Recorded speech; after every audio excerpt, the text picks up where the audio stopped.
quickly, folks, the first federal trench line, you notice I call them Federals, not Union. Anyone know why? They did not call them Union soldiers during the war. They didn't call them Union artillery. It was U.S. troops or Federal troops. That was post-war and after the war. They called them Union soldiers. That's why I say Federals. First Federal trench line was in this area, covers the road, that 1870s home. Inner line of Strickland's Brigade, 44th Missouri, 183rd Ohio. This line covered the road, going at the other side of the street through that 1870s home.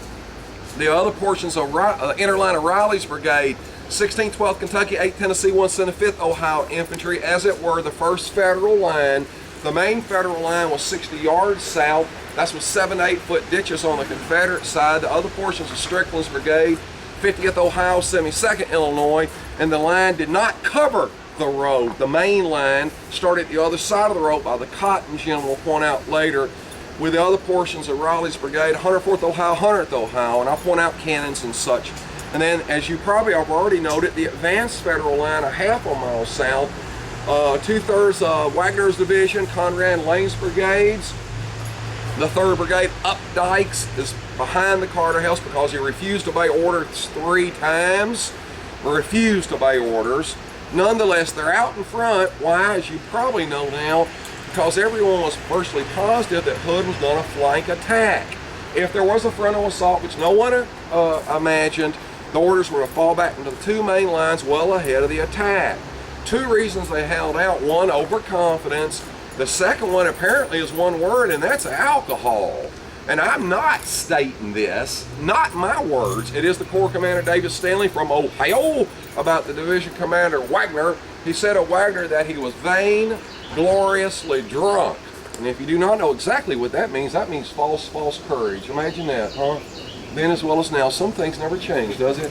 Either which way, they held out too long. Now there's literally a half a mile race, Federal, Confederate, Yank, Reb, Northerner, Southerner, whatever you want to call them, coming right up the gut, pell-mell together.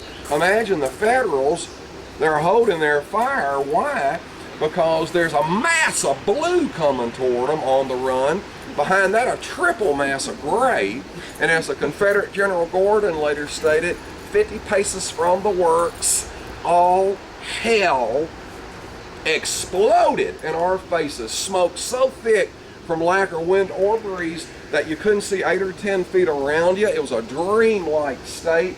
Couldn't distinguish friend or foe within 10 feet as the Confederates, both sides of this road, burst through the center to around the middle of the house area, no doubt with that high pitched rebel yell. No doubt about that, because both sides commented on it.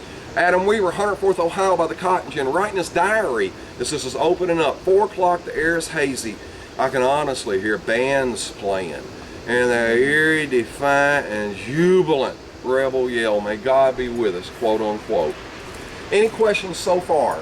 If you're a student of the war, you know how rare this is, but 85% of this battle is at nighttime. And I can name 9 major battles of the war had any portion of nighttime fighting. And this is, if you count skirmishing, that means 95% at nighttime. Very odd, very rare.